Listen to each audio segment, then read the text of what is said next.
little less inconspicuous. Because it took two guys to lift it, but they also climbed up to the side of a building. Hey everybody, welcome back to the Stoneface Reactions. I'm Theta, this is Les, and sorry, I saw you staring at me, staring me down. I'm like, what the hell's going on?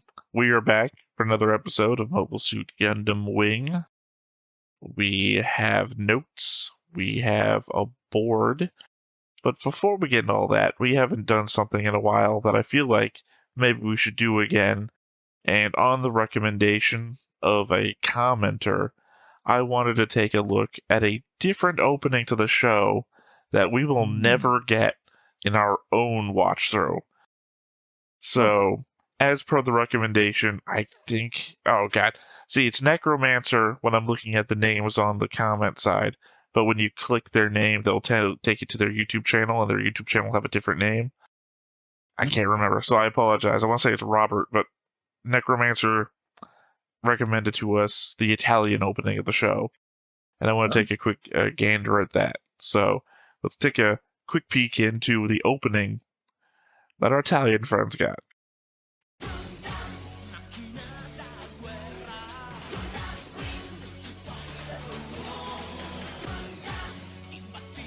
Classic anime sound to it. Yeah. I like that song. It's in Italian, original Italian. Except for the part where they're Gundam Wing.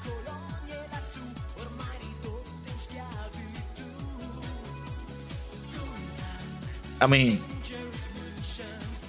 I think she only fired once. They gave her 2 or 3 extra shots. Yeah.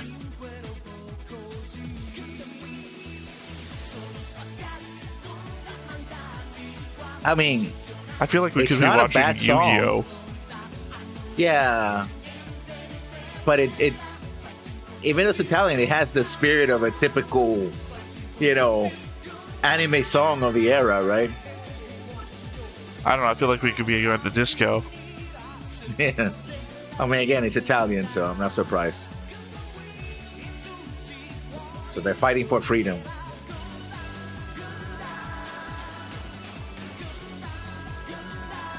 I don't know. It started strong, but it's like going mediocre here in the middle to end. Yeah. Never mind. This is the name again. I'm back. Yeah. Also, that was a bit of the ending. They're using a lot of footage from later of the game of the. Well, I mean, they're also using show, footage right? of the end credits, which aren't part of the show. Yeah. Because they're using later stage.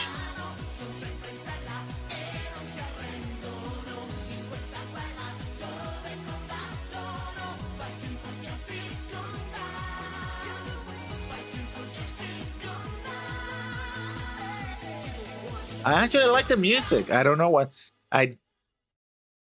my Italian is very rusty, so it's kind of hard to follow. But it's not a bad opening. Yeah, no, that was entertaining.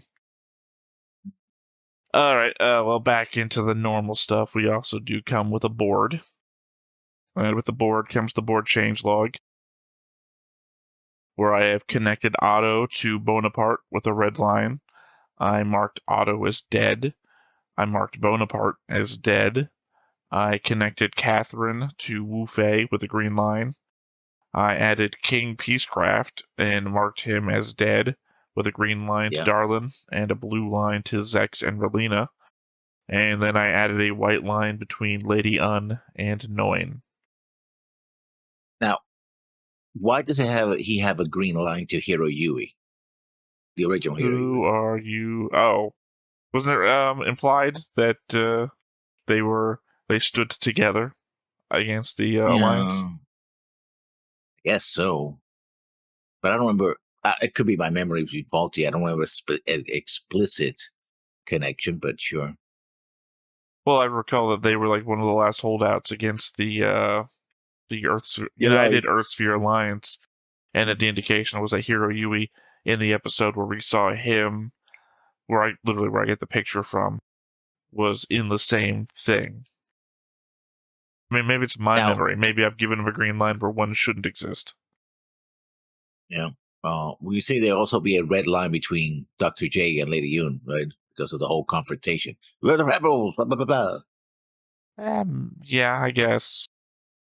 I guess my problem there was that they was on a phone call. Not a phone call. He was like a broad range transmission that everyone was hearing. So was he actually talking to Lady Un, or was he talking to like all of Oz? Either way, I don't think there should be a line, a white line between Un and Noin, considering that Lady Un slapped her. I think it's a white line. They still work together. They're still part of the same organization. It's just because you get what do you call it? Martial discipline. Assaulted by your superior. Yeah. No, nobody in Gundam considers a slap to be assault. Yeah, that's true. Yeah. What do you call it? Like Starship Troopers, where he gets the lashes. What's it called? I know what you're talking about. I called it martial discipline for some reason, but that's not it. What am I looking for here? No. Capital punishment. No, it's not no, capital it's punishment. not. He wasn't killed by a whip. He was. Yeah. Administrative punishment? Administrative punishment? Yeah, I think that's what they called it. I don't know. It feels like in the vein of that when she got slapped because, Noin wasn't like, what the fuck are you doing? She's like, oh, okay, I'll take that one. I mean, I have a note that would say that you're probably right about the red line, but not Noin to Un. It would be Un to sex, actually. But that is just a thought that I have. It is not actually, I don't think, implied by the show. Or it is implied by the show, but I don't think it's fact. But I have a note about it. That was my take on the board. I don't see anything else that would need it to be changed or noted.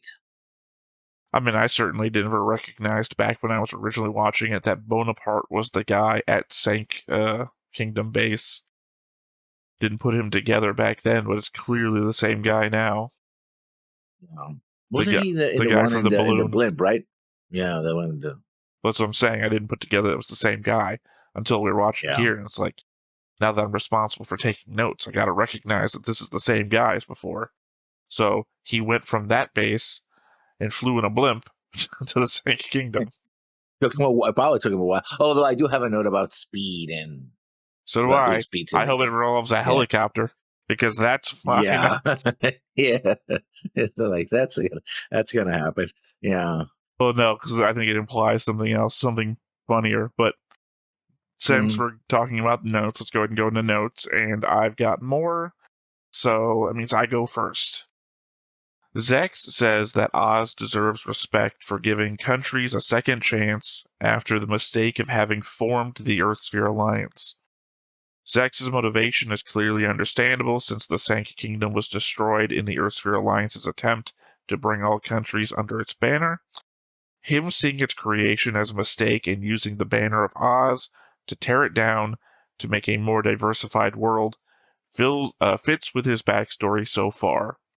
Except, as the narrator points out, Oz supplied the mobile suits to the Alliance, which allowed them to take over those countries, and the Oz takeover essentially left things exactly as they were, just with Oz in control, meaning nothing that Zex is hoping to accomplish will come to pass.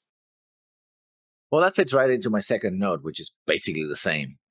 The narrator has a point that Oz claims to be liberating the Earth from the Alliance, while they were the ones that supplied the Alliance with mobile suits and some of its pilots. In other words, the Alliance could not have happened without Oz and the Rockefeller Foundation's support. And, ultimately Treize. Because Treize is the face of the Rockefeller Foundation, essentially. And that they give him the money, and he then controls the production and then runs Oz. So, at the moment, Rockefeller has no face other than Treize. Yeah. And Treize, being Zex's buddy, is ultimately responsible for Zex's efforts to be nullified.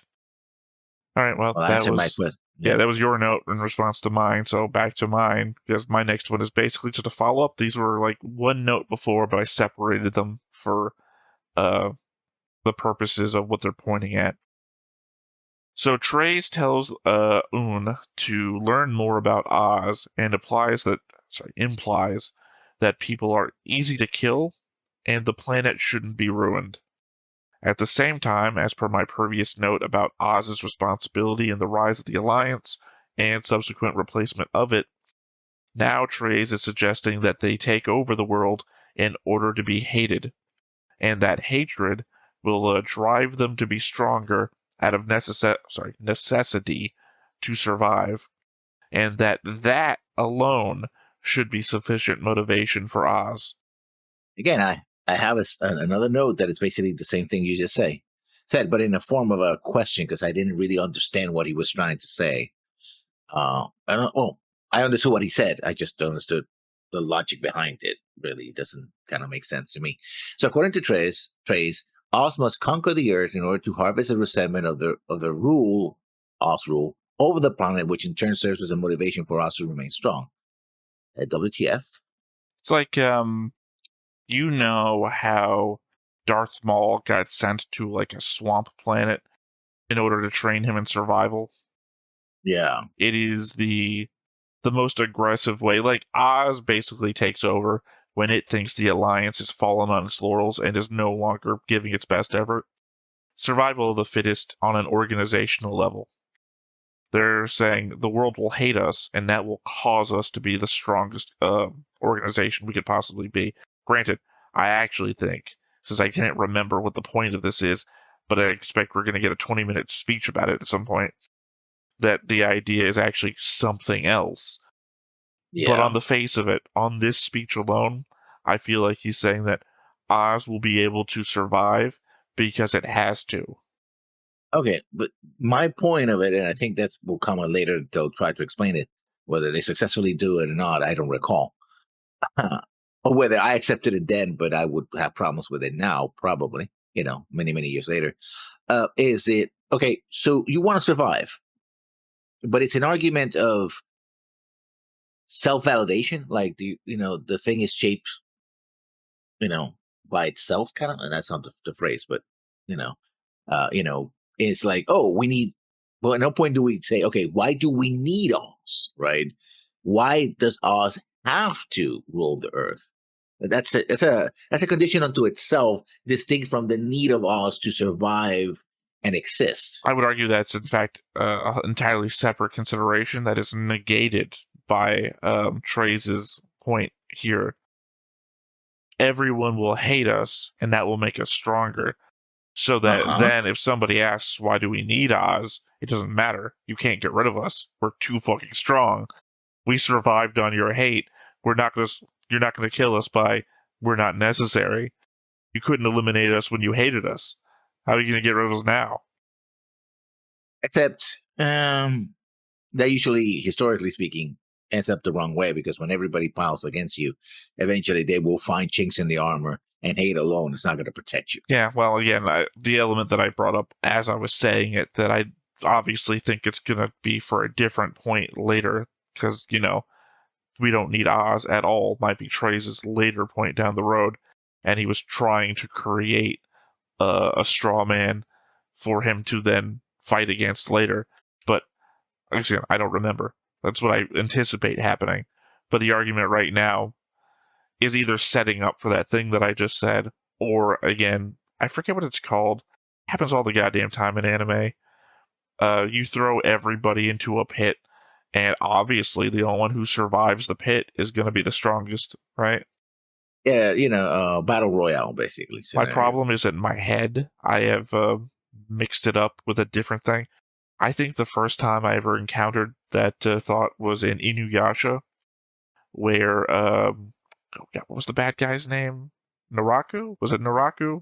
Naraku, the giant. Yeah, he basically made a pit full of monsters, so that the monster that came out of it was the strongest monster. But my problem is that he also put a miasma in there, and a miasma is like a deadly gas cloud. But in my head, since I watched it when I was young enough, my head always like, oh, it's a miasma pit. That's what you use to combine things together. It's like, no, the miasma is the cloud. It's not the pit. So I don't remember what the conceit of the pit was. I mean, you also see this. Have you read Dune? I haven't read Dune, no. I've watched 2 different versions of Dune. Well, essentially, the whole conceit of both the Fremen and the Sardaukar is that these are people who are forged in such a difficult circumstances that become extremely elite, right? Well, that's why I was bringing up Darth Maul. That was supposed to be the training Darth Maul went, in that he either survived or he didn't. Yeah, and Sardaukar, I think, is something Secundus, which essentially is a giant prison planet, right? With no restrictions, so people are killing each other. Battle royale Riddick. aspect.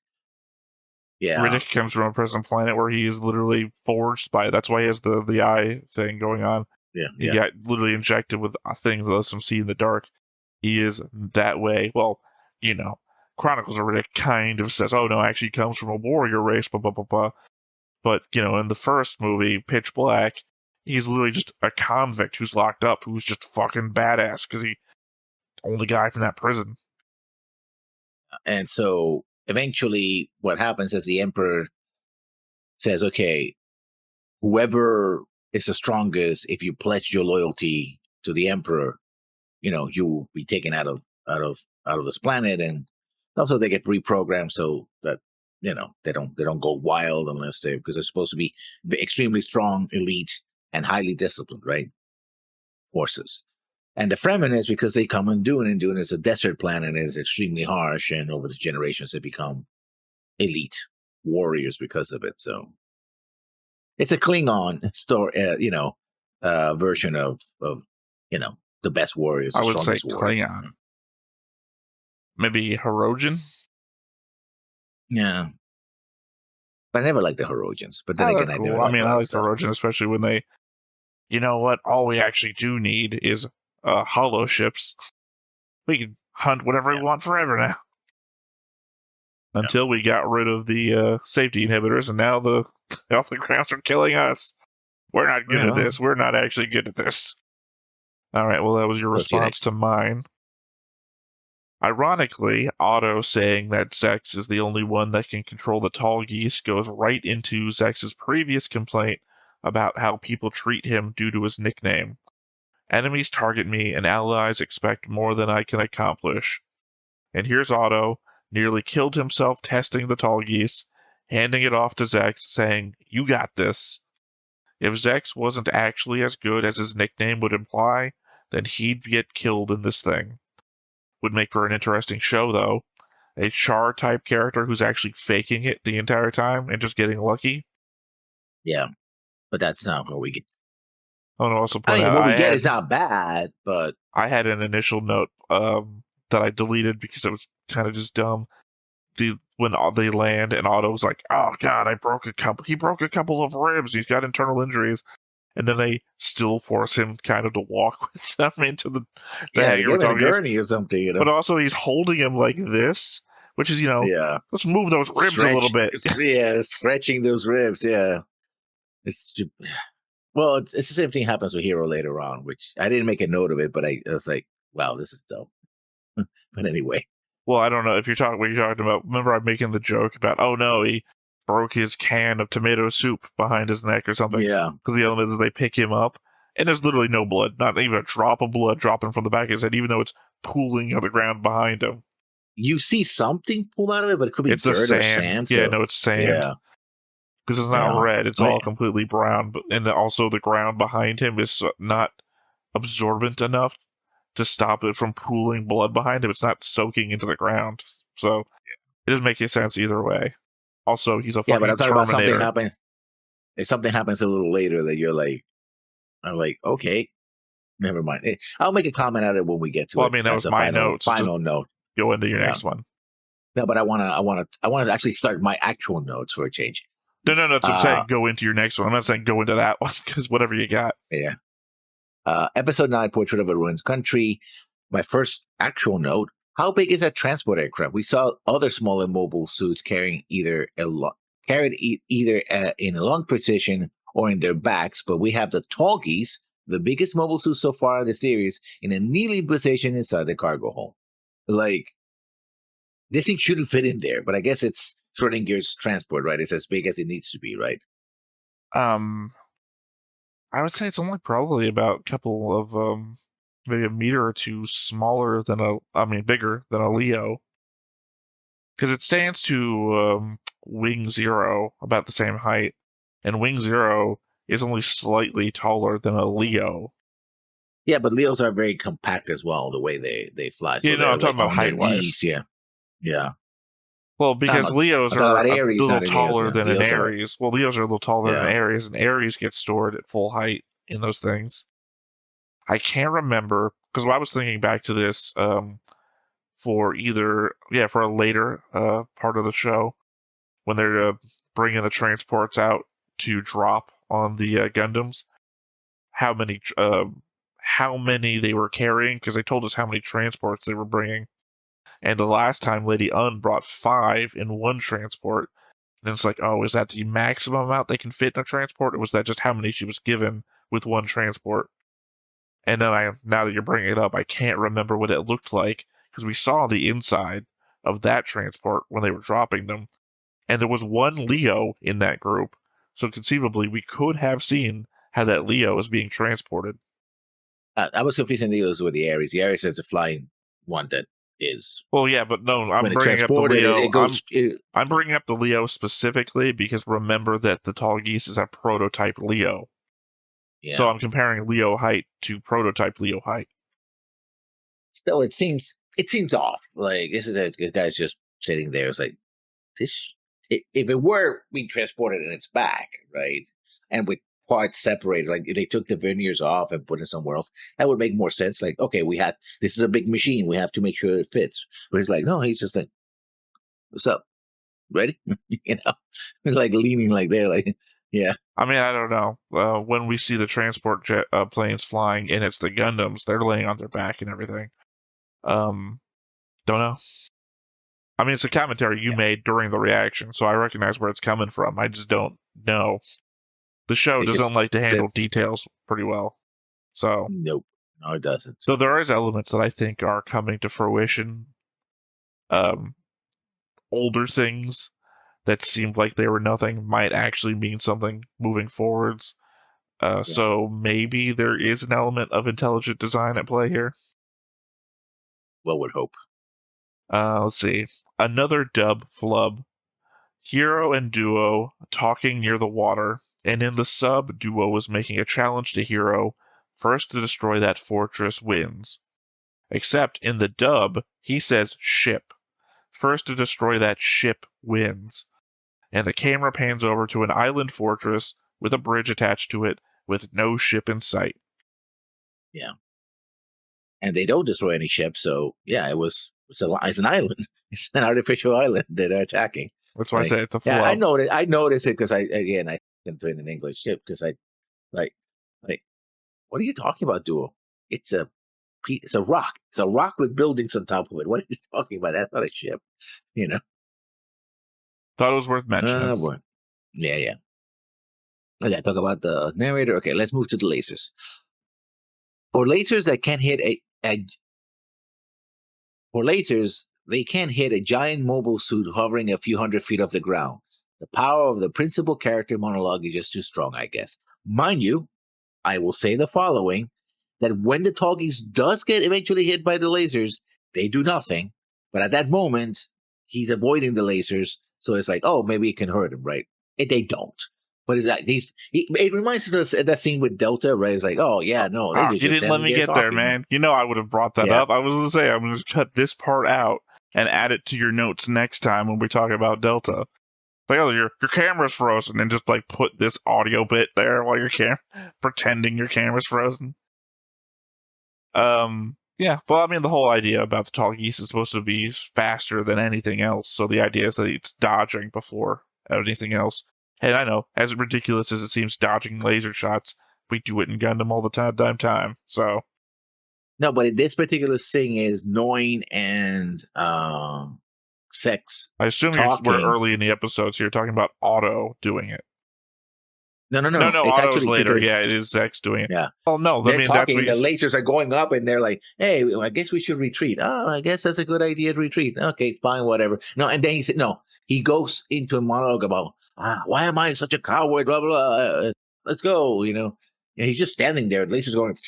Well, like, I mean, yeah, well, fuck it. I have a future They're note. not gonna I have have a it. future. Oh, I'm going to read a note here. I'm going to skip ahead because you're Mhm. saying he's just talking about being a coward. So another dub edition. The doctor says that Zex is recovering from a heart attack, whereas in the sub he just says his pulse is stabilized. I guess in case anyone thought they were just dealing with the injuries he's been all bandaged up for, or that he had a panic attack. The implication is he isn't like just, oh, I'm fucking coward. He's fucking having a heart attack while he's gone. He has a panic attack, yeah, at least. But no, they Which is not the said same heart thing. attack. They're Yeah, saying heart attack. yeah. I know. I heard it. Yeah. So, yeah, I mean, he's just not doing nothing. Apparently, Yeah. he's in the middle of a heart attack. Like, they couldn't animate the scene where he, like, pops open an aspirin, chews on an aspirin. Where's my baby aspirin? I mean, you know, wouldn't be insane for there to be a 2000s Japanese commercial for aspirin with Zex in the scene, shirt open, sweating, aspirin when the time strikes. When you need it, aspirin, baby aspirin. Take it now. All right. Well, I just read one in response to yours, so now it's you again. Okay, we talk about now. This is a sentence that's not going to make any sense because when I heard it coming out of Katra's mouth, it just didn't make any sense either. It's like the soul of outer space. The soul of outer space? Yes. The soul of outer space. Because he's talking about how he senses that the other guys they're violent, but they're nice guys. How do you know, Master Katra? The soul of outer space. Like, I mean, they're all from outer space. Yeah, but what the fuck is the soul of outer space? And so it's like being a space. The other guy goes like, the other guy was like, "What are you talking about? The soul of outer space? It's the soul of outer space." Yeah, it's like being a space noid. We're all from outer space. We all share the spirit of space within us.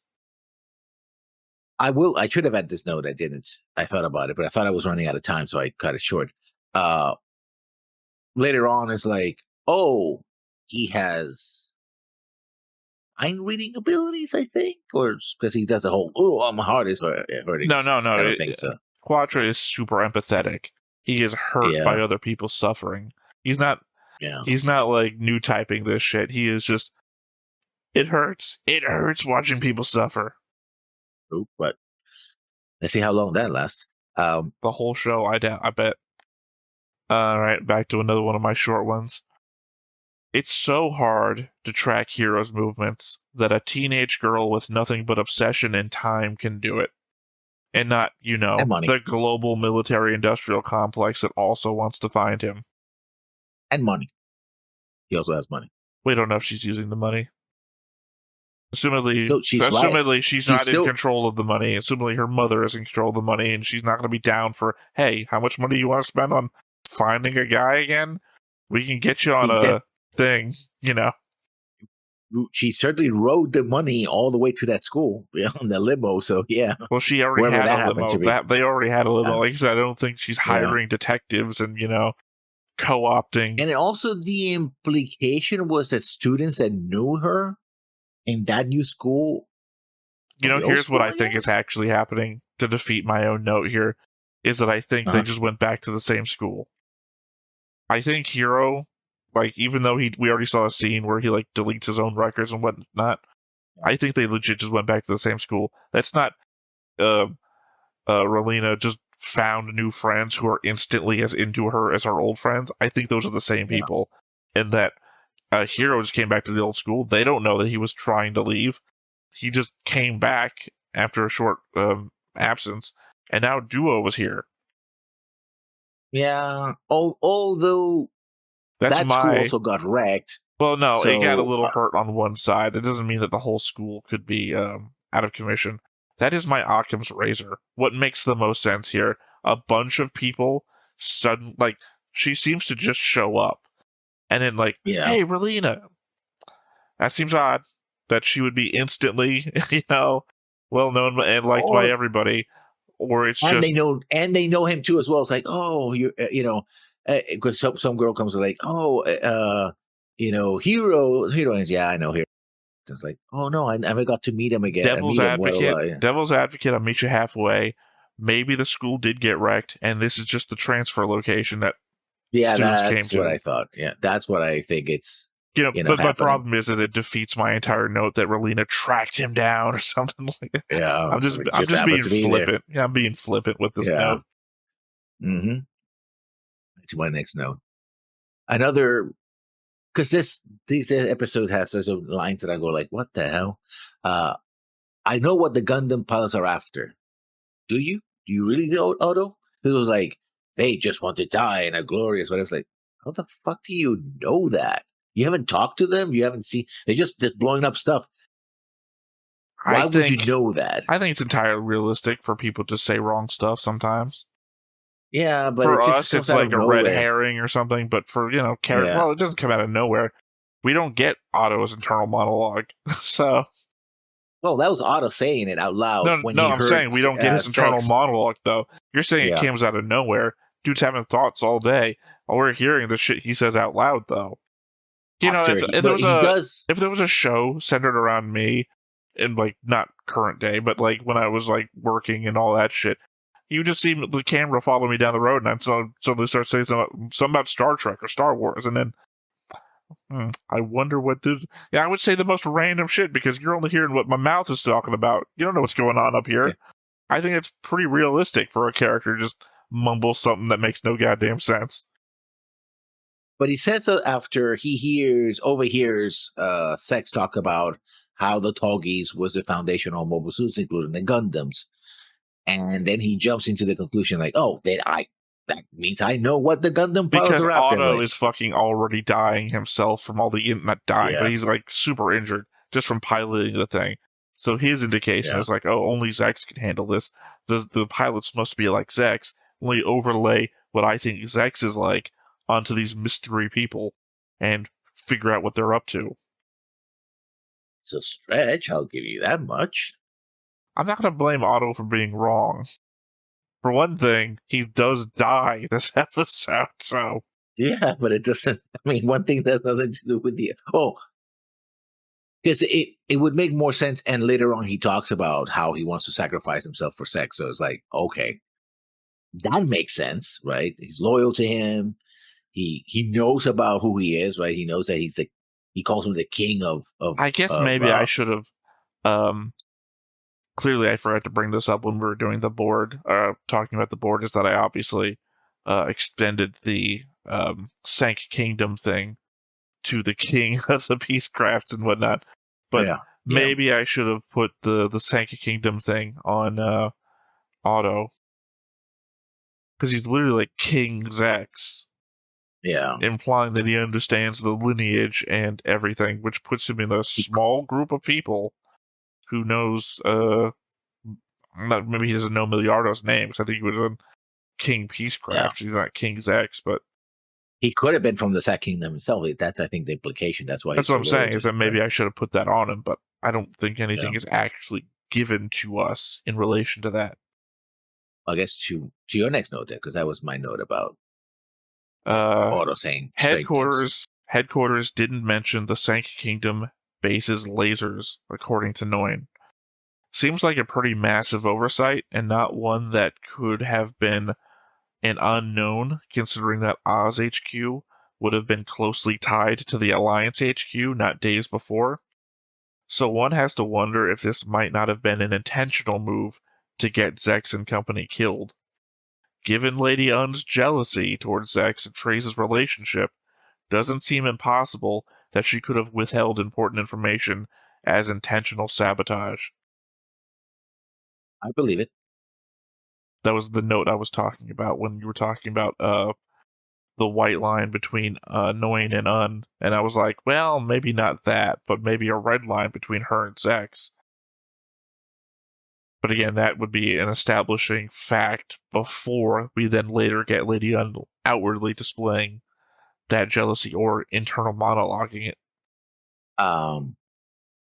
We talk about the helicopter briefly. This is my note about the helicopter. Yeah, I doubt a helicopter could catch up to a machine that flies so fast that the G-forces kill the pilot. Sorry, I guess then I'm going to have to skip to my note about it, which is longer than that. I guess Otto took a break sometime after stealing the Tallgeese and flying towards the Sank Kingdom. It was a night when he did it, as per Noin and Zex's conversation, that it wasn't early morning in regards to his orders, and she says tomorrow morning. So when we come back to Otto's final charge and it's daytime out, well, that's the next day. I normally would have thought that that would just show how far away that their camp was from here, but they also decided to show Noin and Zex in a helicopter, some distance behind the tall geese. We know the tall geese's top speed is unknown, but we do know that it's gotten up to 3 times faster than an Ares before. So, I seriously doubt that their helicopter caught up to Otto on its own, as it would have had to have been faster than the tall geese to do so. So, what must have happened, and just didn't get shown to us, is after Zex shouts for Otto to come back, and we dramatically faded to black, Otto must have stopped to take a break for a few hours, then continued at sunrise.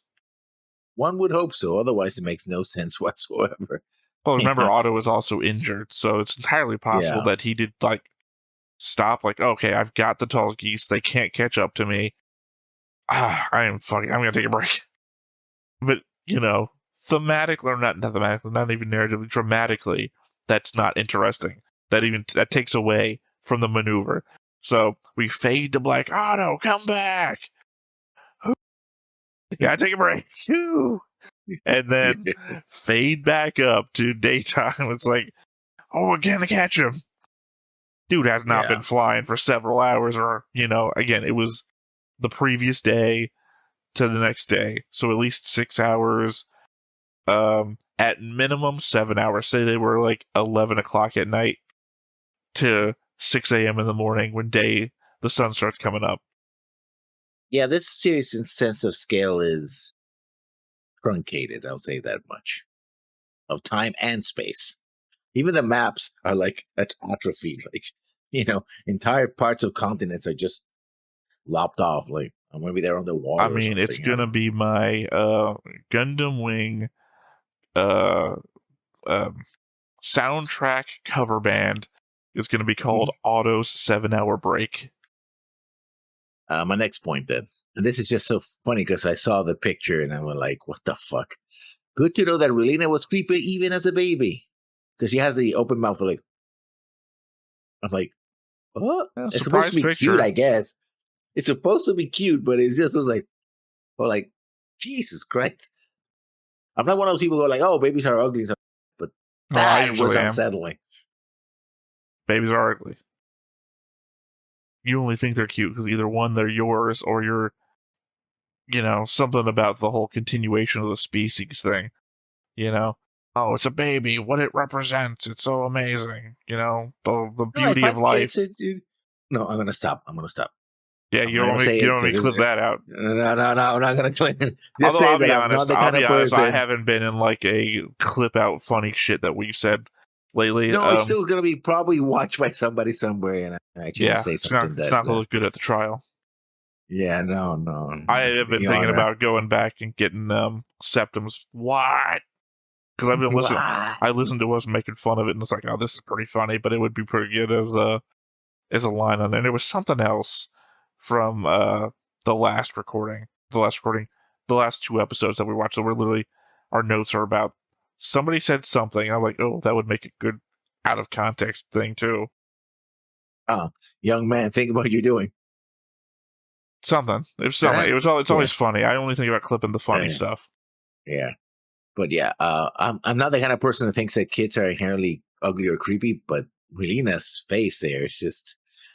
Well, to be fair, I'm talking about uncanny babies. Uncanny Valley kind of way, because they were uncanny in the sense that they were going for cute. Oh, she was so cute as a baby. And you're like, huh? Well, no, I don't think they were going for cute. Zex didn't, or Miliardo didn't look cute in his picture either. No, but he's supposed to be the older, dignified little kid who's supposed to be like the adults, right? No, he's looking up at camera holding a baby, and he looks like words we're not allowed to use anymore. Yeah. Yeah. That was my note. Up to yours. I still have more, but... Yeah, I got a bunch more. But my next bunch are real short.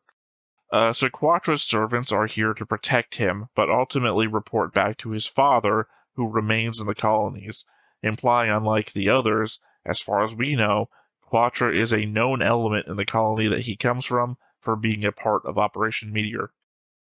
And as we've seen before, someone who also of means as well, right? Owns property and land both on the colonies and on Earth, and it can, I guess, muster an army. Oh, well, not an army worth, but like a platoon's worth of mobile suits on top of the Gundam. So he might be the person who actually financed the whole thing, right? I mean, Although, I'm not arguing against personal wealth, but I don't know that could be his bannerman. yeah, That they own their mobile suits. That he's not funding an army.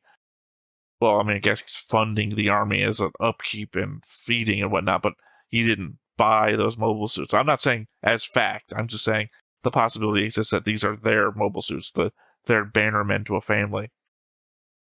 True, but then the question is, do these people have enough money? Well, we don't know how much a mobile suit costs in this world, so I was supposed to be like price of a tank could be Macross 7. Yeah, remind me of that. We were able to keep them. Family line. Well, to be fair, it kind of makes a little bit of sense. Not so much that the government lets you do it, but the element of my family fought in Space War 1, and my dad had this, kind of like the way that people took vehicles home from World War 2. The element here in those that the government got destroyed along with everything, so no one was really around to say, no, you can't take that. I just took whatever the fuck I was going to take, said my grandpa. And then, no, but here's the thing, though. Then they put them in a colony ship. Yeah, but they weren't allowed to have weapons. They're peace bound.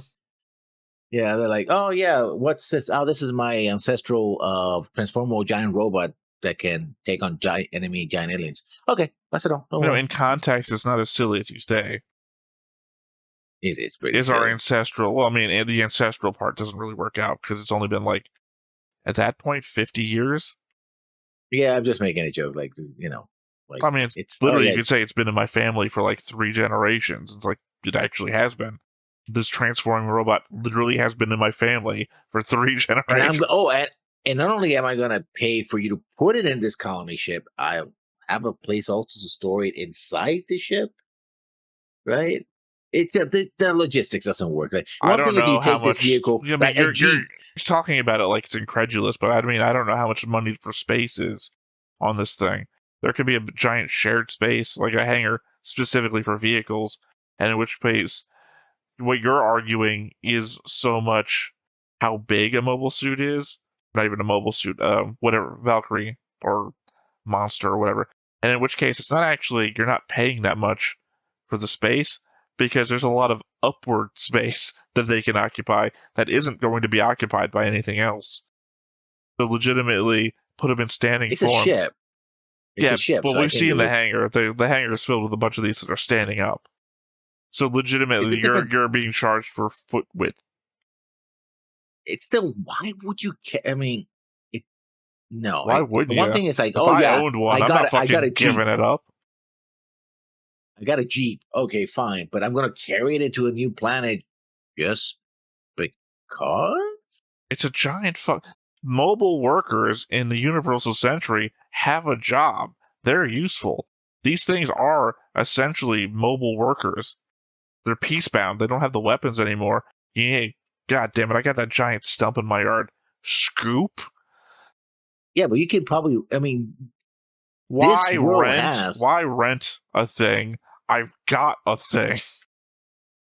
That's like, oh yeah, I'm going to have my great-grandpa's T-74 around because I need to remove a stump. Yeah, bunch of chains around the back, pulls trees right out of the ground.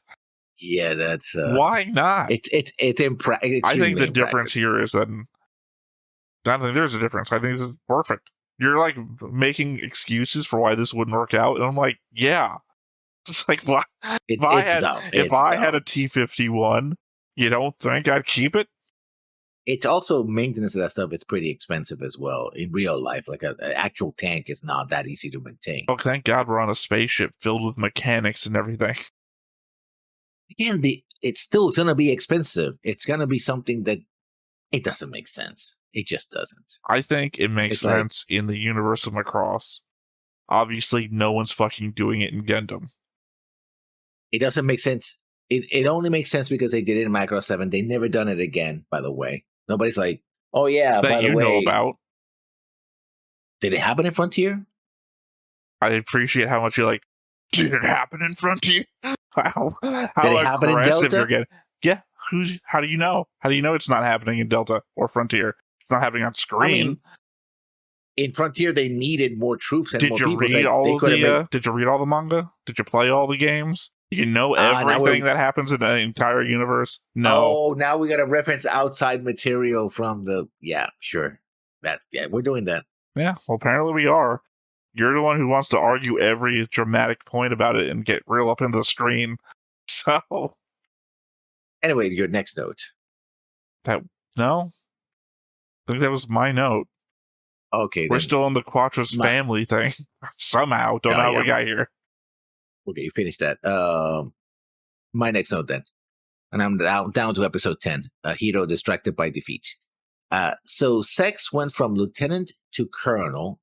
That's like a triple promotion in one go. No, he didn't get...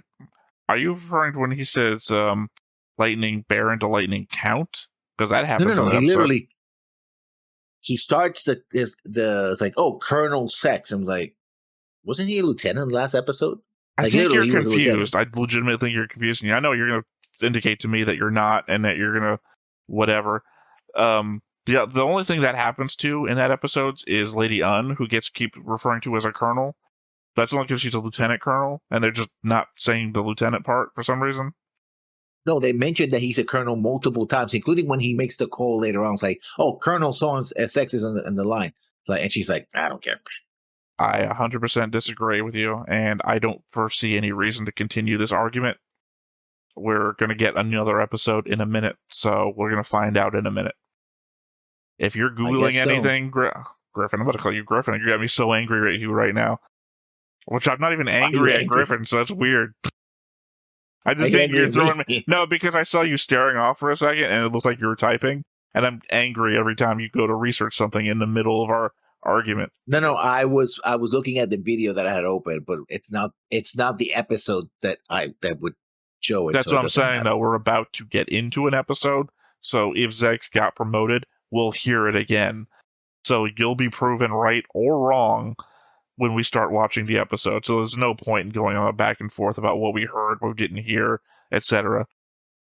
So. Okay, to your next note then. Let's see. I've already read this one because it's the heart attack one. So Zax goes into the Gundams and Tallgeese have the same design spiel, which is still totally unconfirmed with any facts. At least I can see what they're doing. Due to future knowledge that we both have, this is establishing for the future that Zex is mastering the Tallgeese. He should be able to pilot a Gundam as well. Although the Gundams have never shown their ability to kill their pilots by sheer, at least so far, by sheer speed alone. So, well, I mean, that's probably something in the realm of what Otto was going on about. My next note. At least Lady Un's breakdown of the Gundam's capabilities is accurate. Her attitude leaves much to be desired, though. Accurate, but very... I mean, maybe we're like... Because, every time she starts talking about what a Gundam's ability is, we go to another scene with somebody else doing something else. So, like, maybe we're missing everything she's saying. It's like, Wing Zero, Gundam 1, whatever she says, can transform into an aerial mode. No. We know what it's actually called. I think she calls it Gundam 0 or Gundam 1 or something. No, she calls it... She doesn't call it Wing 0, my indication. No, she calls it... I'm saying she doesn't call it... Anyway, my point is that she has, like, one thing for each Gundam. She says, like, the most basic shit about each Gundam, because then she says the one thing, and then we go to another scene. And I guess the indication is that she's giving a longer spiel about what each thing can do, but we're seeing, like, the thing we know already, because the show is very succinct and, no subtlety. But she's still accurate, though. She's not, grave, and she's not wrong, right? Yeah, she's as accurate as when the you remember in episode 1 where I was making fun of the fact that we got like the layout of the Wing Zero and it had like nose. It has a nose. It's like a little nose written there. And then they brought it up again in her little breakdown. This is Wing Zero, and it's like how we're using the yeah, but I mean her her very accurate information is like it can turn into a plane, and as we all know, planes can fly. It's like good job. Your 5-year-old son made this for you? Your next note then. So Relina acknowledges that Hiro is a rebound guy, filling the void left by the death of her father. She says, I didn't get that from she says that speech. literally when she's puts down a little photograph of her family, and then she says she indicates that Hiro is the person that she's filling the death of her father with. Except that she was already obsessed with Hiro even before her father died, so that kind of doesn't track. It does track. She says that. It's current motivation versus past motivation. She was infatuated by a new person in her life back when Hiro first showed up. Now her father's dead, and she needs a reason to keep going. Hiro was that guy. And chasing a person based on a void in your own, emotional status is the very definition of a rebound guy. Although, well, usually he'll rebound as in... No, actually, I was just concerned that the idea of rebound guy might not apply here. I googled common definitions of rebound guy, and literally can just be any emotional vacancy in your life. True. Not the most common of interpretations I've heard, but... To be fair, I'm not also the most common person you'd see using the words rebound guy. Okay, true. Anyway, to my next point. Yeah, I don't think those pilots should have been up for the fight after they were in a train that derailed. I guess inertia is not a thing inside a mobile suit. I mean, legitimately, I said that during the reaction as well. But obviously it is, considering the fact that Zex had a heart attack because of how fast the tall geese was going. Well, that's to acceleration. And Otto broke some ribs. Well, you don't know that. Assumedly, the tall geese stops. And we've seen the tall geese go from, that's real quick deceleration, followed by another quick acceleration. That's, in fact, how he gets the heart attack. Because remember when they're talking about evacuating or leaving, he's going towards the place, and then he stops, and then shoots up as soon as the lasers are about to shoot him. Next note. I know the picture frame showing the 3 kids is supposed to set up Zex and Relina's relationship, but I noted that there was a baby in my head count of the previous picture of the Peacecraft lineup, and this frame also has a picture of a baby in it. I don't know if that's supposed to be Zex holding Relina, and then a separate picture of Relina a little older, or if that is the baby from the larger portrait that had 3 kids in it. The end of episode Zoom Out only focuses on the single picture of Relina, and not the baby one.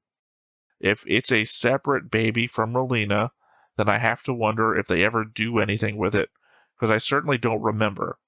It does make for an interesting hanging thread that something could be done with. I think it's Relina.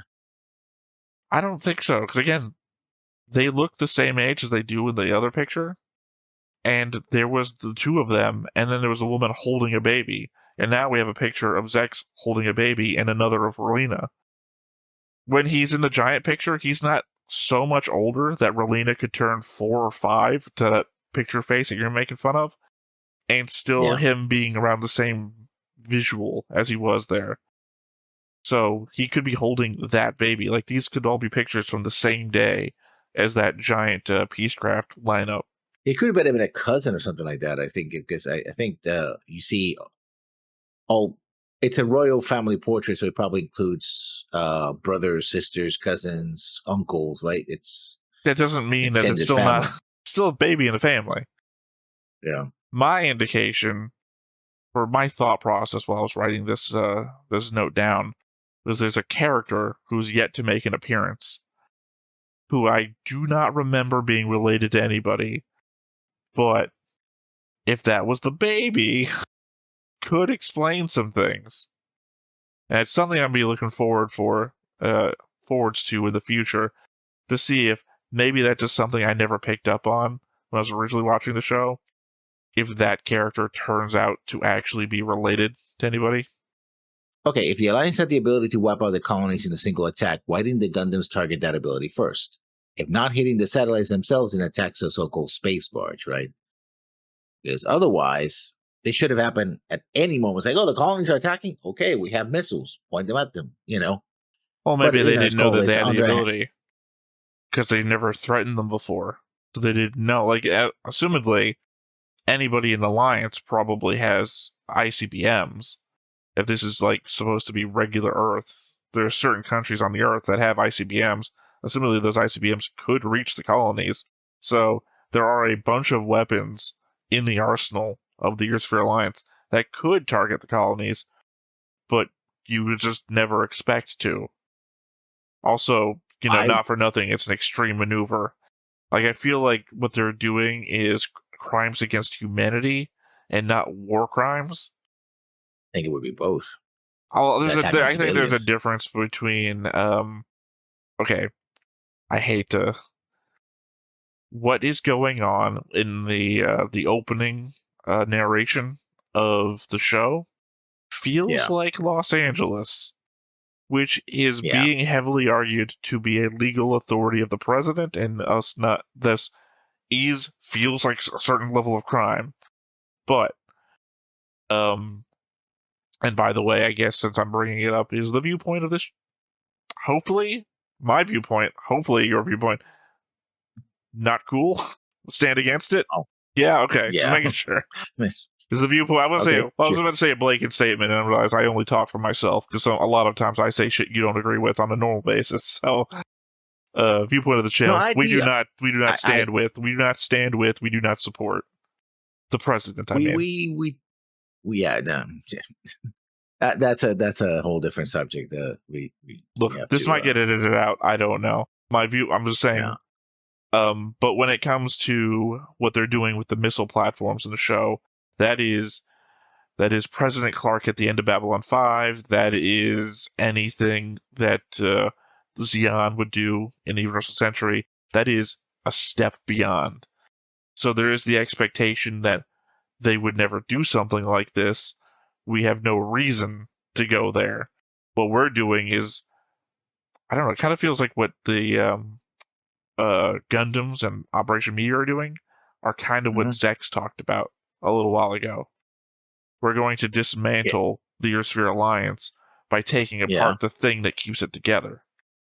Oh, and something I didn't mention is that also Oz acted at the very moment, or close to it, that the Alliance was actually moving away from being, lessening its stance. We don't know if they were still going to be, I would say, still controlling the world, but de-escalating, right? Well, they would have turned into a united world of peace, and clearly Trey's needed a world run by a military organization for whatever the hell he's planning to do. Well, I still have a bunch of notes, so I don't know how you... Oh, that's right, I had more than you. I forgot. Yes. Lady Un is just the worst commander. Thinking she and Trey's are so far above soldiers they command as to not even regard them as people. Insulting the dead for not doing a good enough job. Hope this war isn't going to be won on morale. Like I said, accurate, if superficial assessment of the Gundams, lousy presentation, personality to go with it. Like, I am telling you the truth, and I see that you suck, by the way. Well, I'm leaning towards the beginning of how Trace doesn't have to give compliments to people, and those who just, take it so easily. And then her talking to Zex about, we just have a bunch of lazy soldiers who couldn't get accurate battle data. You mean the hundreds of hundreds? No, this is different. Not the running away part. This is the lazy soldiers that couldn't get accurate battle data. And I think she's trying to insult Zex directly, but just the element of, the hundreds and hundreds of dead Leo and Ares pilots littering the world right now. And the facilities and the ships that got sunk and all those other things. There's a lot of people. And the guys that got blown up in the barracks, which were, I think, Ares pilots, yeah. It's fine, they weren't bleeding hearts. Yes, Or not. women. Well, if there was ever a Universal Century and After Colony crossover, Dr. Jake and Hero would be enemies of the RX-78-2, considering the whole spiel about the learning computer of the Taurus. Dr. Yeah, but the J specifically implication... says, I would like to be able to trust Oz's control system, but, so I think you'd have to say, if there was a crossover, Dr. J would be like, I'd like to trust Temray's programming, but... Yeah, but then again, Universal Century moves away from that concept of the learning computer. By the end, it's all new type. It doesn't matter. My point was that I didn't say he'd have a problem with the Federation or something. I said that he would be enemies of the RX-78-2. The RX-78-2 doesn't move away from the concept of the learning computer. Amuro bails out, and the thing keeps going and then shoots at Char. It's its final move. Its final move is the learning computer, which, by the way, sucks. Good thing we never leaned on that. The thing moves at like a RoboCop pace, and then fires even more slowly. That thing wouldn't have even beat a Zaku. That thing would never. Like, Temray was just bad. By the way, now somehow managed to bring Temray up. Something I meant to bring up earlier before we even started recording. Did you know Temray and Kaifun had the same voice actor?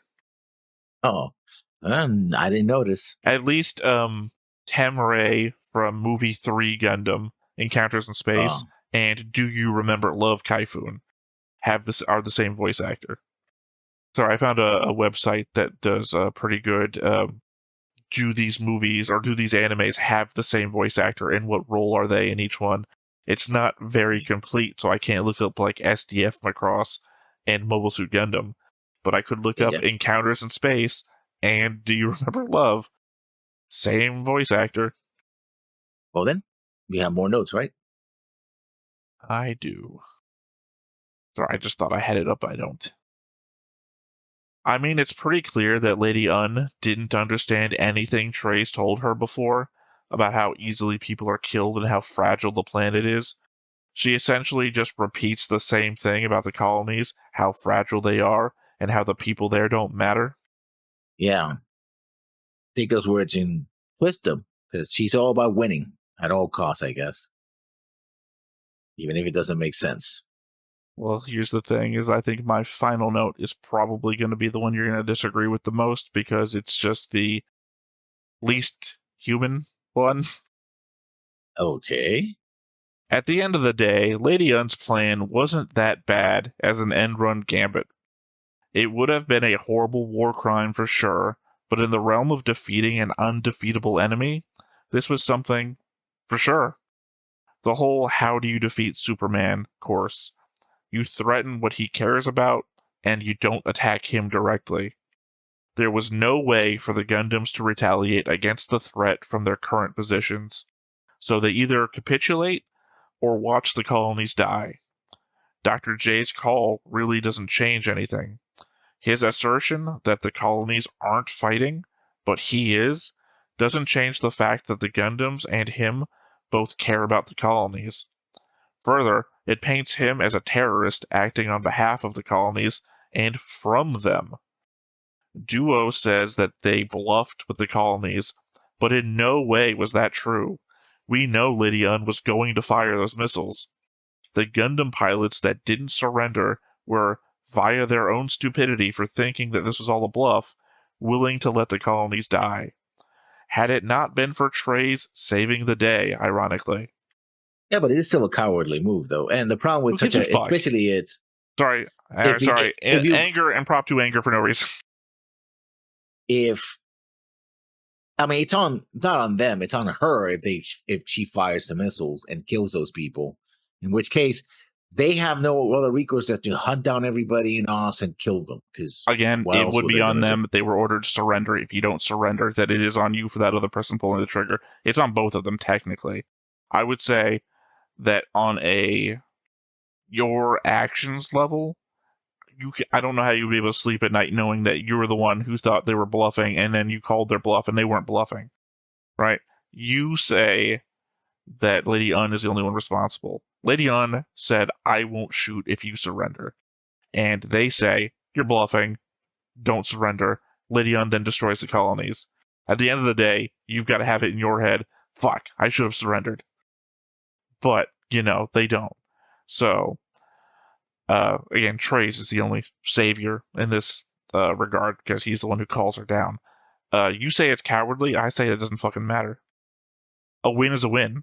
No matter what you do, if you win, you win. Is it though? Yeah, it is. Legitimately, if you defeat 5 undefeatable people at one go, who the fuck, 100 years from now, who the fuck is going to say, oh, it was a cowardly move? It's going to be the thing taught in schools.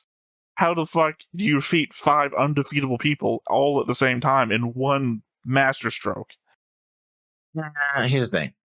Victory by itself has no value. Or for that matter, defeat. Okay.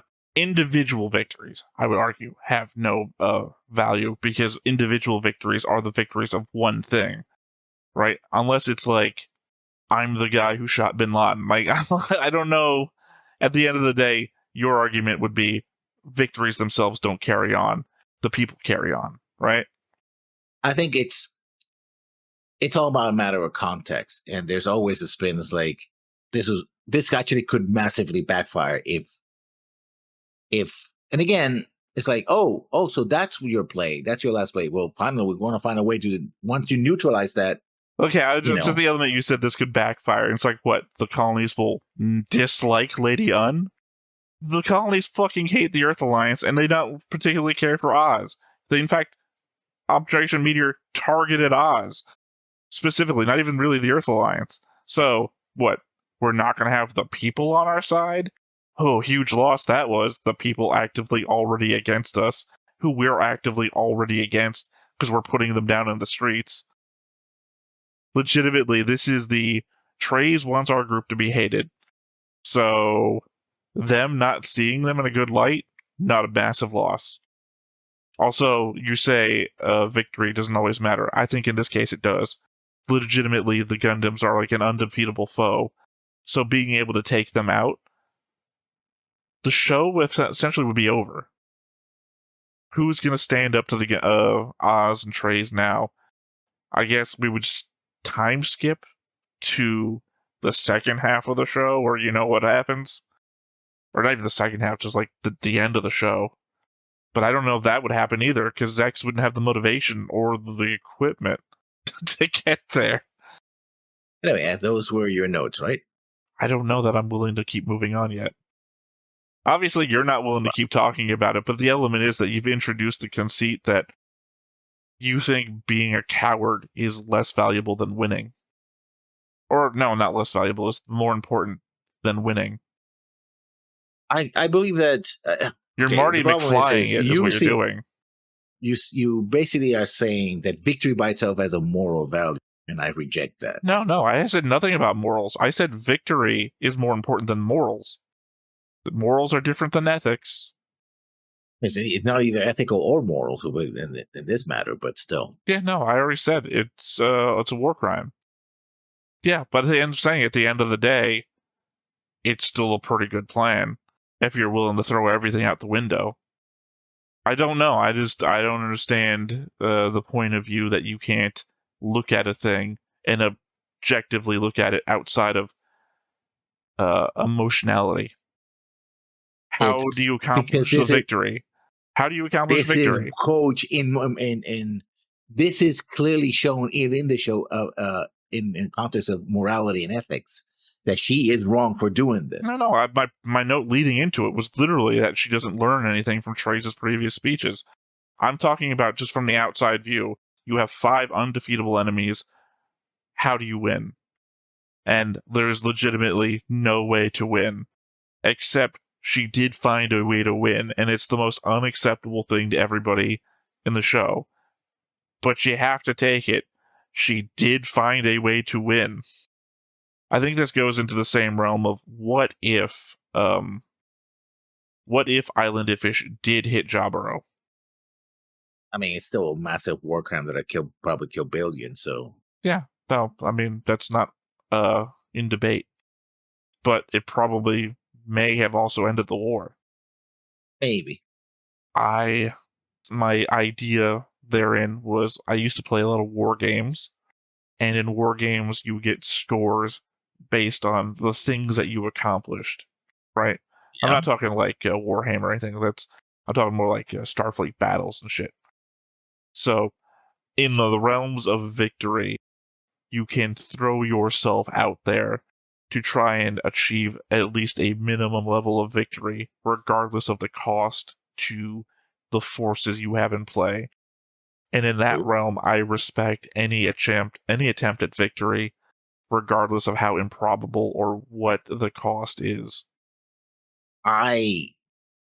In both the real world and the fictional world ones, there is a moral dimension and ethical dimension to everything you do, and that victory by itself, unless you're gamifying everything that you say in like war games, like it doesn't matter because it's a game, so I have to win. Those are the rules. But in the context of the show itself, it is positioned as something that shouldn't be done. Like Lydion is not like, oh yeah, you're winning. That's the message that we have to take about this. No, it's like she is. I'm not going to use the word, but she's wrong for doing that.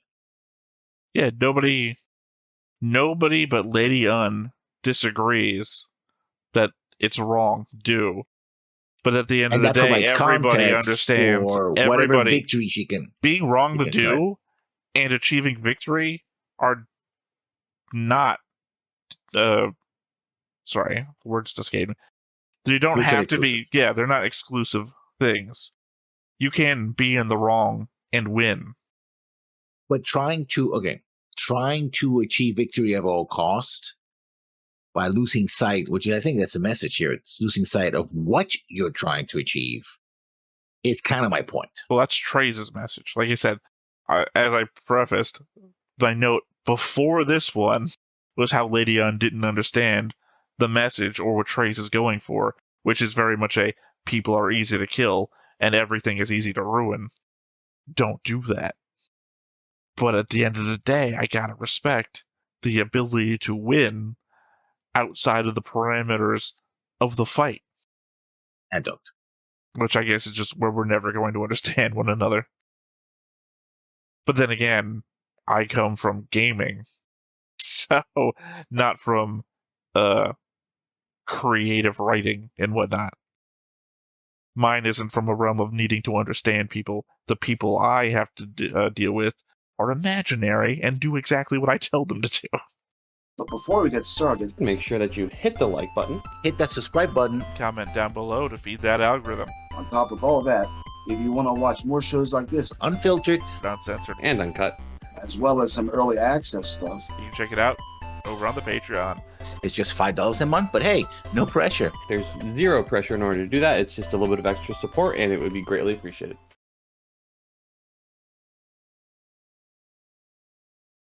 Now compare that to Mm-hmm. an hour ago when we listened to the Italian opening. I'm kidding. That was actually 2 hours ago. No, I mean they have they have the same high energy, which it fits for the show in general. Well, the problem is it's also taste. It's a matter of taste. True. Because I would say there's an element here where this feels like what would you call it? It's a building tune.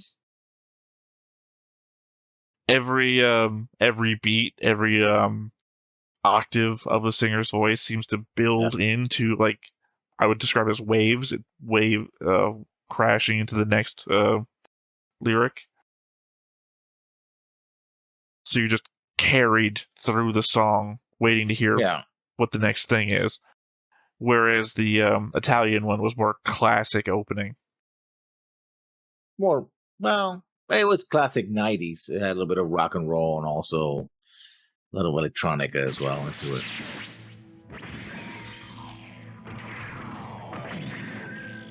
First time we haven't gotten a narrator telling us what happened in the last couple episodes. Yeah.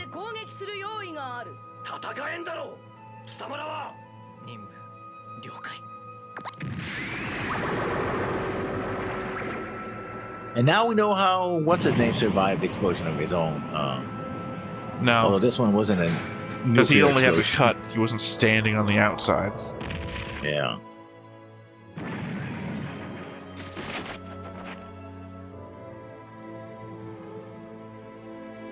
That's a lot of blood. It was like, oh, that's like a small lake of blood that he was. Well, I swear, last episode he What? didn't have the blood going down his forehead. It was just blood. Also, what I wanted to say that I behind him. missed was the fact that he was being carried. You know, they didn't put him in a bed or something. They just carried him in the hand of the heavy arms throughout wherever the hell they were going. Right? Well, they Like, only oh, showed him this- holding him. They never went anywhere by the end of that episode. No, he was in the back of the truck or like that. So they carried him over like that.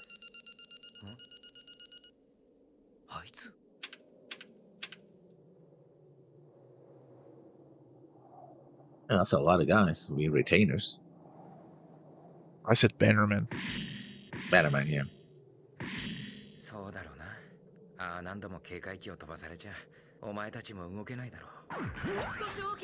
Duo still doesn't understand what a ship is. Joke. The fortress. The fortress was a ship. Oh. Now we're all on the same boat. Duo doesn't understand what ships are.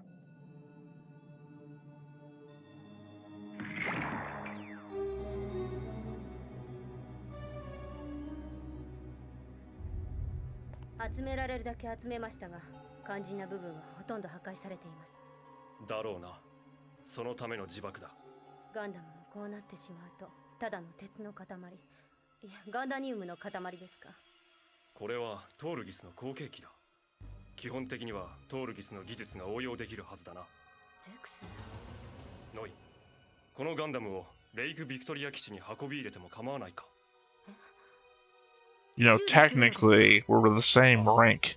So, No, he's a colonel now. you keep saying that.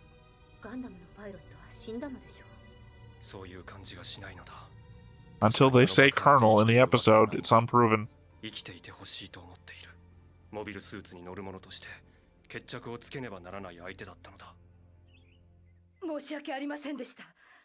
Here's your plate of bruises. It's a flour cake. そのことはもういい。あのガンダムが一部の異常な攻撃力を持った者たちの犯行だということが分かった。我々が倒さなければならないのはガンダムだ。しかし支援者の動きが気になる。宇宙ですね。これ以上敵の勢力が大きくなることは避けたい。頼めるかな、レディアン。は、見事叩いてお見せ Can します。 you? Every time you give him an order, she just 国民の goes, 平和的思想の人々は And does her absolute best. 固い挨拶はこれからは控えることだな。モスクワで君が宇宙に上がることを発表 Sorry, you literally told me to be more ladylike. Should I not be, or what? What are you looking for here? 君に力を貸してくれるだろう。はい。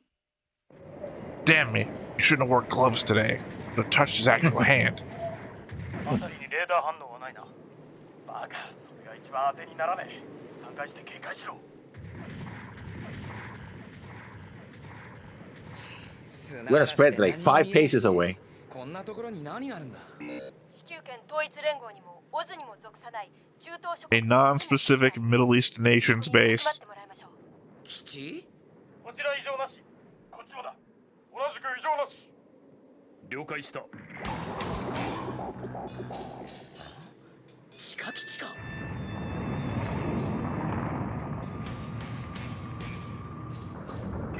行きましょう。 Probably the same base that they used in おい。 Gundam 00. ここは我々マグアナク隊の国の基地なのだ。 The Magna Corp. Well, now we know who they are, you know. I don't know if I should add that to the board or not, because it's going to be specifically just one guy. This guy. サダウル司令官。地球に降りてきてからの任務は大変だったろう。いえ、ここのマグアナク隊に随分助けられました。いろいろすみませんでした。君の力になれればと皆自主的にやったことだ。我々に力があればオズにもう少しダメージが与えられたのですが。今しオズめ。コロニーを盾に取るなどと人間のやることではない。止められなかった僕たちの責任です。ああ、俺たちの責任だ。いや、カトル君、君を誰も責められないよ。さあ、こちらへ。タトル様、我々はモビルスーツの整備をしますから。ああ、頼みます。ラシード、それから。分かっております。ガンダムは2機ともきっちりやっておきます。いいですよね。You know, how the hell does that even work? よろしく頼みます。I don't 自 know. 己紹介もしていません。 No, I mean that I they're guess they have their own version of Gundanium, I guess. いいな。 yeah, but what about the そう internals? か。アラブ諸国でも有数の発言力と財力を持つ。 Why is it every Gundam is fixable with other Gundam parts if they're all made by different people? ウィナー家は平和志向です。 Well, the whole thing about it is that they're all based on the Togi, so I guess. へえ、いろいろあるんだな。俺はデュオマクスウェル。逃げも隠れもするが嘘は言わない。デュオマクスウェルだ。I never run a high, but I never tell a lie. Okay. I don't think that was supposed to rhyme in Japanese, but sure. Also, it's the element that Quattro is not a rich kid anymore. They say he said he disinherited himself because his family's all pacifists to come out and do this.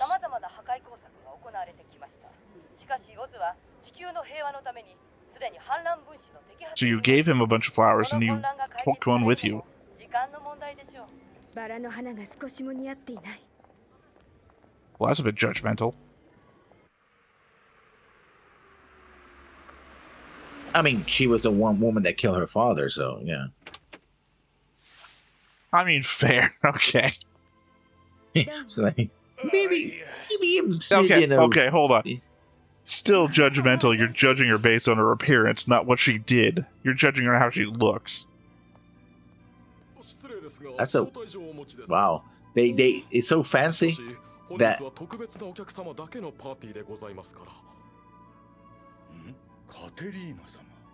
I mean, I have to believe that existed before the party. これはウェリッチ公爵様、失礼いたしました。公爵様のお身内の方とは存じませんでしたので。気にしないでくれ。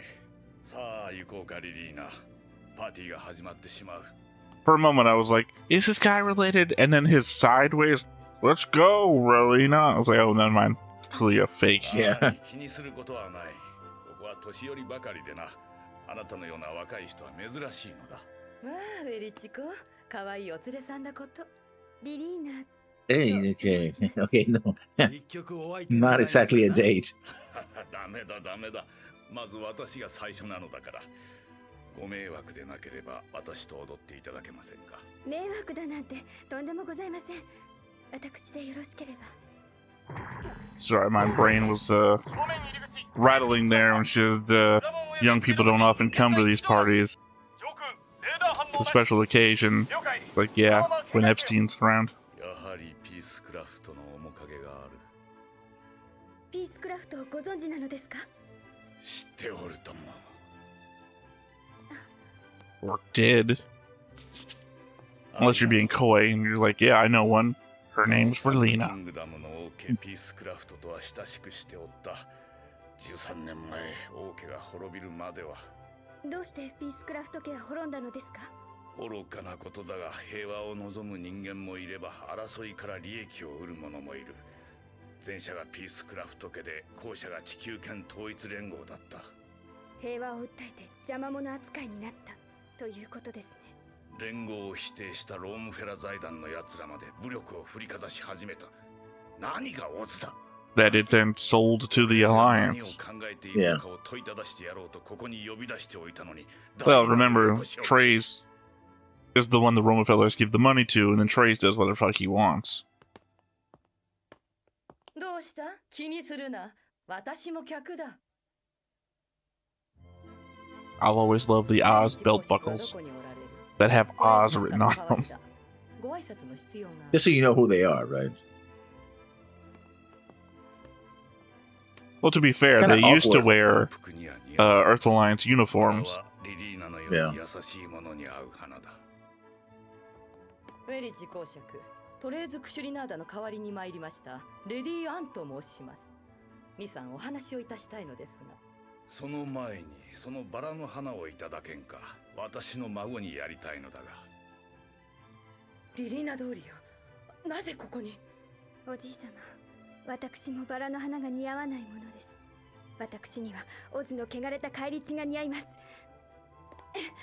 お父様の仇。 Well, this is going to be an awkward situation to get out of. Well, the Duke boys have done it again.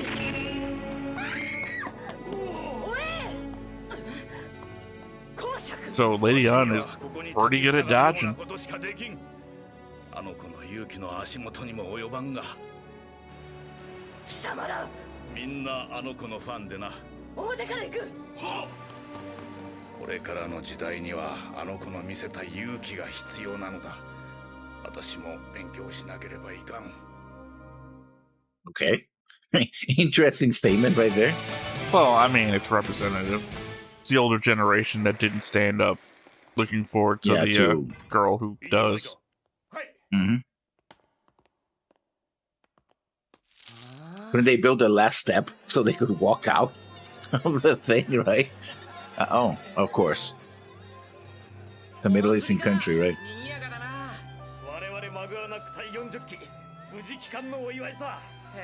40. I don't think this nation's gonna survive long. Well, I mean, it might not matter. Like, what resources do they have to offer? If they don't have anything to offer, then they might not care that you're resisting, especially when you're in the middle of the desert. Yeah, but they keep attacking also. Yeah, but you're talking about the Gundam and the Maganek. Oh my god, it's Maga. Maganok. It's Maga. It's Maga's attacking. Right, but I'm talking about the country, though. If the country has nothing to offer, and that they're resisting, then it might not matter. They're in the middle of nowhere, it seems like. They had to travel out to the middle of the desert to get to the secret entrance, to get to the country that still seems to be in the middle of the desert. そしてオズを叩き潰すという目的も。オズがコロニーの平和を生み出した。これは報復だ。それが任務で俺は戦ってきた。同じです。その時あのモビルスーツを渡されました。俺もだ。コロニーのことなど気にするな。やられる前にやる。それがお前の任務だ。同じだな。See? Even they understand. オズに支配されるぐらいなら死んだ方がマシ。そのつもりで戦ってきた。僕は Better dead than Oz. ちゃったなヒーローは。死んだぜあいつ。コロニーは戦うつもりはない。コロニーを犠牲にはできない。あなたのお友達は完璧ですね。いや、俺はもう少し Boy, I wonder which friend he's talking about. が動くとコロニーが狙われる。分かっていたことなのに。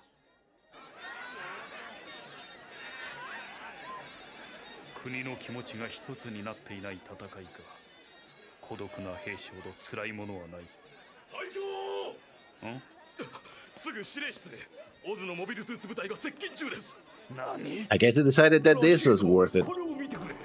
偵察隊が来ますな。どうするらしいの？ここで戦闘になれば国の人間を巻き込みます。よし、警戒態勢のまま兵士は地下に待機。これは何かのお祭りですか？遊牧していた仲間が寄ってくれましたので、それで何か。タイの休息と少々食料と水を分けていただけませんか？できる範囲でしたら助かります。しかし物々しいですな。この辺りに反抗する中東軍が潜伏しているとの情報があり。Why they gotta be Middle East rebels? Why can't they just be rebels? Oh, yeah, we're putting bombs too, just in case.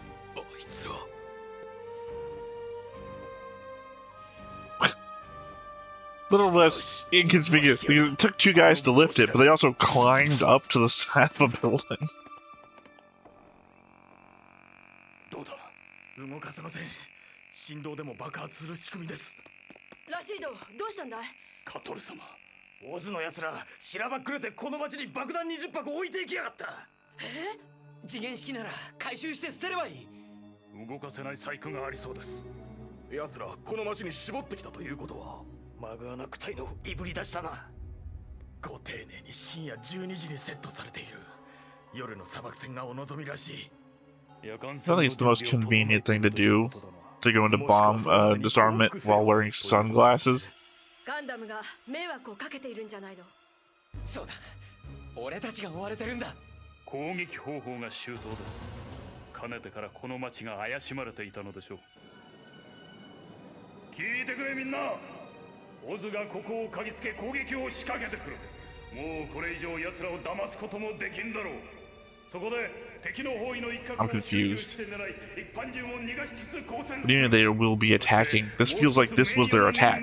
Why would they attack after setting bombs across all the entire town? I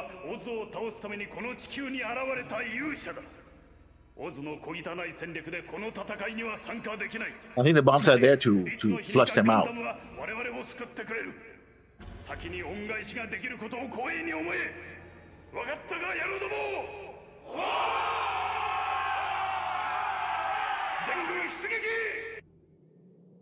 Again, he wears his sunglasses underground too. As I said, if you were going to attack, you'd attack after the bombs go off.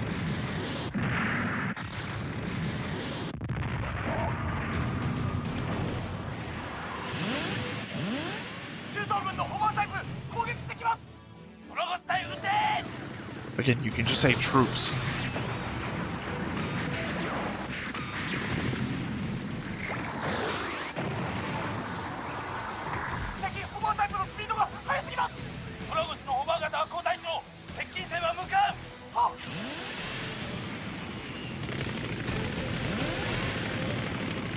Are these desert Leos, or are they just a different type of mobile suit?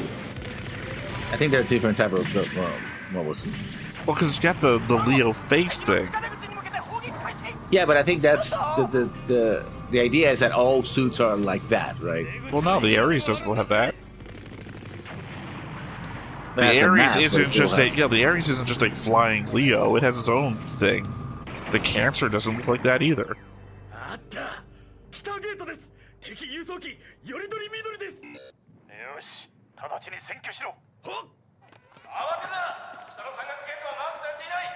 It's funny, New Year's century, the carriers get all shot down all the time.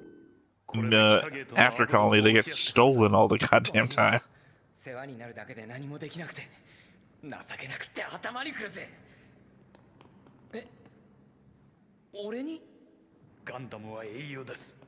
Sorry, we never taught them how to talk.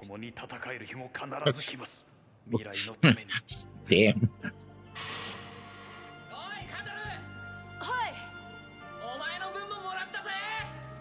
その花に誓う。いつの日か必ず戦える時を迎えてみせる。こちら青だ。陽動作戦終了。山へ交代。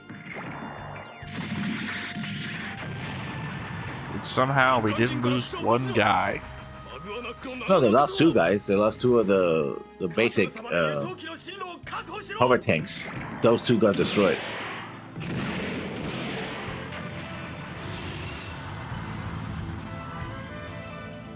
There you go. More of an answer to how big these carriers are. Yeah.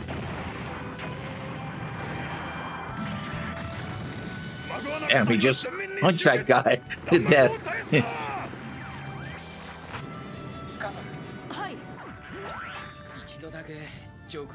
I guess, yeah, you can sit up in this thing with no problem. What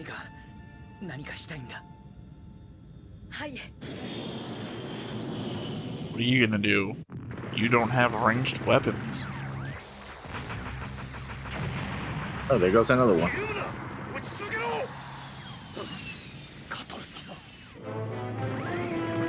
I guess suddenly you do.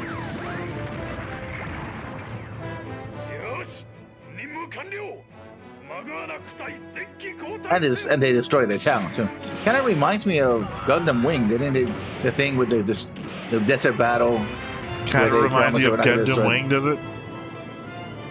Not Gundam Wing, of Gundam Seed. Yeah. Also, you said Odessa, which was not Gundam Seed either. You're talking about, well, you must be talking about the movie, because what I'm imagining you're talking about is, God, I keep forgetting his name. He lost his eye in, arm. In season 1, he has the whole desert battle.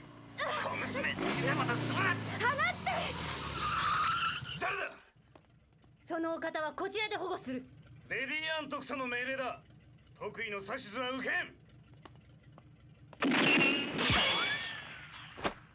Well, thank God your skull had a metal plate in it. の許可をもらっている。それでいいのか。失礼いたしました。You're both carrying Uzis by the look of it. 無茶をなされる。その気質は誰に似たのでしょうか。あなたもオズですね。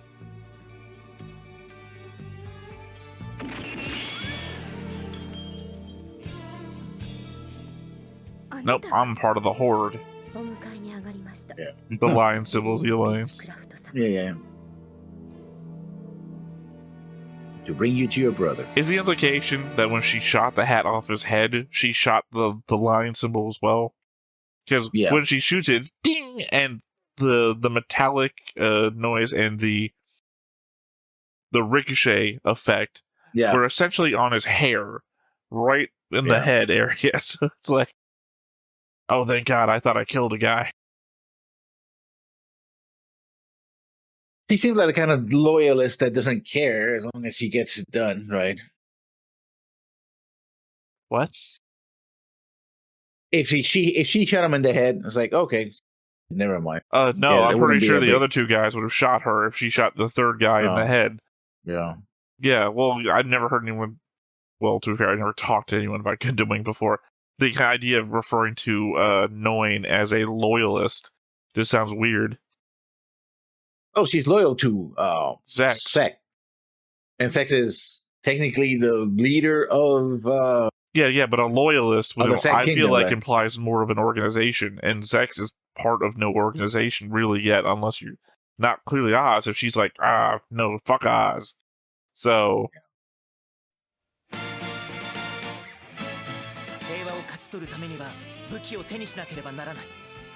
That seems like a fucking for virginity kind of situation. The filler episode. その言葉の中に追い詰められた戦士の葛藤を感じるサリー。己の感情に迷いつつも、ウーフェイは再びシェンロンガンダムに乗り込む。新機動戦機ガンダムウィング第12話、迷える戦士たち。Well, this is the episode I was specifically referring to as a filler episode back when I was referring to Wu Fei episodes being filler. And the only time Sally Poe ever shows up is in Wu Fei episodes after that. So, hey, we get to see your guy again. And, yeah, exactly. Well, I don't remember this episode, so we'll see what happens. Oh, I barely remember it. And I barely remember it because I remember it not being good. But at the same time, that's my memory from back when I originally watched the show. When I'm like, oh, I want more sex. I want more sex. Annoying. That was actually it. I want more sex. I want more annoying. Yeah. Well, I mean, it could be it could be even worse than you remember it. Or I mean, what I'm saying is that the element of wanting, like when I watched Star Trek back when I was a kid, like my dad would put me in front of the TV when I went to visit him, and he'd just turn on Star Trek and do whatever the fuck he was going to do. Data. I wanted data episodes. I want more data. You know? So it's like, if it didn't feature them, I was not happy. Same thing here. If it doesn't have sex in the episode, I'm not happy. And then, I guess to a certain degree, Duo, because he's a fun character. And Wu Fei is like the opposite of that. Wu Fei is the opposite of fun. Wu Fei is a fun black hole. By which I don't mean he's a black hole that's fun. I mean that he is a black hole that sucks in fun. Fun cannot escape Wu Fei. If there's fun to be had, Wu Fei is going to destroy it. Oh, yeah. It's true. When's the last time we saw Wu Fei? Other than the I don't deserve to be in Shenlong. Literally, a girl comes in, scantily clad, gives him food, and she has to leave. Oh, I guess silent people have silent friends. No fun. No fun to be had. Before that, we were getting a giant fight at the Earth Alliance place. Mm-hmm. Get to see every Gundam doing its thing. Wu Fei's like, no, everyone, stop fighting. No fun to be had. I mean, he had a point to stop them, so you tell them what the hell was going on. Yes, but predominantly, I feel like people come to Gundam shows to see Gundam fights. Like, obviously, I've argued against this before when I said I'd watch a Gundam show with no Gundams in it. I'm down for, like, the politics and whatnot. But, you know, the reason everyone buys the technical manuals is to know what their favorite Gundams do. And then Wu Fei comes in, everyone, stop fighting! Stop the good part that everyone wants to watch the show for. I mean, they're fighting alliance troops, so we're not fighting each other's. That doesn't matter. I mean, they were about to.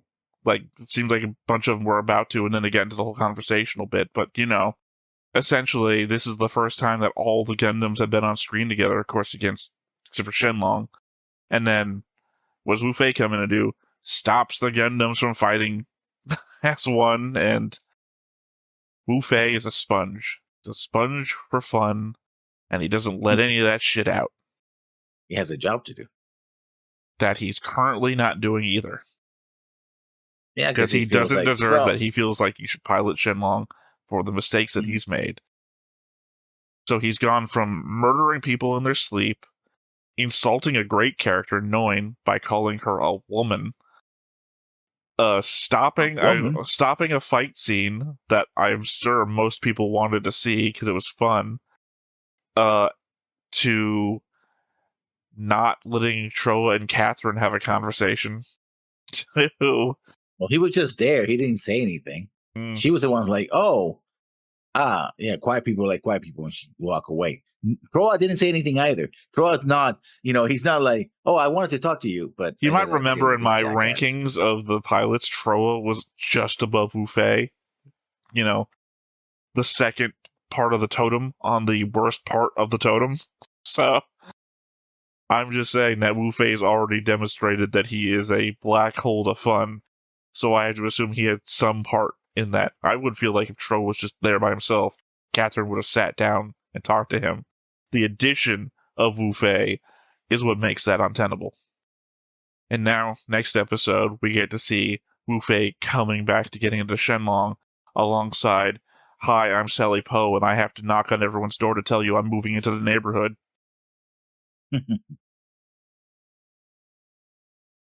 I mean, fair. Very fair. Because her whole thing is she's obsessed with Hero as well, She said that about a different pilot, didn't she? I mean, in addition to Hero. No, remember the whole thing about Hero was that she was... No. I don't need to be reminded about the whole thing with Hero. I said in addition to Hero. I'm pretty sure she said it about one of the other Gundam pilots, too. No, she doesn't. Actually, she doesn't even know any of the other yet. So yeah, if that happens, it hasn't happened yet. I don't remember. I probably didn't make a note about it because I don't write down my jokes. Added Sally Poe in episode 3. The note about Hero following 150 stories and a 50 story length. I mean, he could have said it about Duo because Duo's the only one over there, but she didn't recognize him, I guess. Her, the base. Nope. I only had the 3 notes about Sally. Yeah. The only thing that Duo did was he blasted the wall and did the whole Go-Go Gadget sidecopter thing. Yeah. Just never to be seen again. As hell. Dumb as hell, but sure. Hey, we're going to go with that gag. At least he thought about, hey, I should slow down my descent lest I crush my skull against the ground. He could have had a grappling hook, something. Which later on, that's exactly what Hero had, a grappling hook. We should have torn his arms out, but he used it anyway. Well, I just mean, instead of him having all these weird gadgets that are themed after his Gundam. Yeah. I don't know. But my point is that I don't know why Wu Fei is your favorite of the Gundam pilots. I don't particularly remember enjoying anything of him being on screen. I think I just did it for the style. That's it. Well, not much else to say about this episode other than they blew up a town. And Relina managed to shoot up the flower out of somebody's lapel. That's why I said she's good at dodging, because she shoots and... Yeah. So otherwise, she would probably not kill her, but it would have wounded her severely. I think it kind of could have killed her. I mean, if it hits the heart, if it hits the rose where she was aiming at, yeah, punctured lung for one thing. Oh, lungs will be down here, not up here. No, the lungs are the entire. Yeah, but it would be The rose was high. No, over no, here, it wasn't so up here. It was like down here. It was breast pocket. I think it was a bit higher, but that's just me. Literally, I've got a pocket right here. It would have been right here. Breast pocket. That is lung territory. Trust me, I went to the doctor's maybe a week ago. You know? I trust you. Yeah, I'm just saying. That feels lung territory to me. Well, I'm only saying because, again, I have a shirt pocket, which has to be breast pocket length for a uniform. I don't think she's wearing it higher for any good reason. Thought she was wearing her lapel, but yeah. I don't specifically remember. Her outfit has a bunch of accoutrements, so I don't quite recall off the top of my head. Either way, she didn't get shot, so it didn't matter. Also assuming that she's not wearing anything to defend herself with underneath. True. Well, she wouldn't have dodged. Well, I guess you would have either way. You don't want to get hit, even if you're wearing body armor. Well, I don't think the lesson of the day is wear body armor, don't dodge. Because again, also, body armor isn't designed to be shot multiple times. It loses effectiveness on one shot. Yeah, the fibers start breaking down for impact. Yeah, well, still functional, but less functional. Well, because it's made to tighten up around where the bullet impacts, which means it loosens up everywhere else, which means it's not as viable to be shot multiple times. Also, you never know where the bullets are going to fucking go. That was that episode. All right, well, that said, once again, I've been Theta. This has been Lessons. We've been Stoneface Reactions, and we will catch you next time. Bye-bye. Hey everybody, thanks for watching another Stoneface Reactions. If you have an idea of another video we could go ahead and watch, go ahead and put it in the comments down below and we'll add it to the wheel. Be sure to like, comment, and subscribe, and let us know what you thought about this video, what parts you liked. And until then, we'll see you next time. Is this too goofy?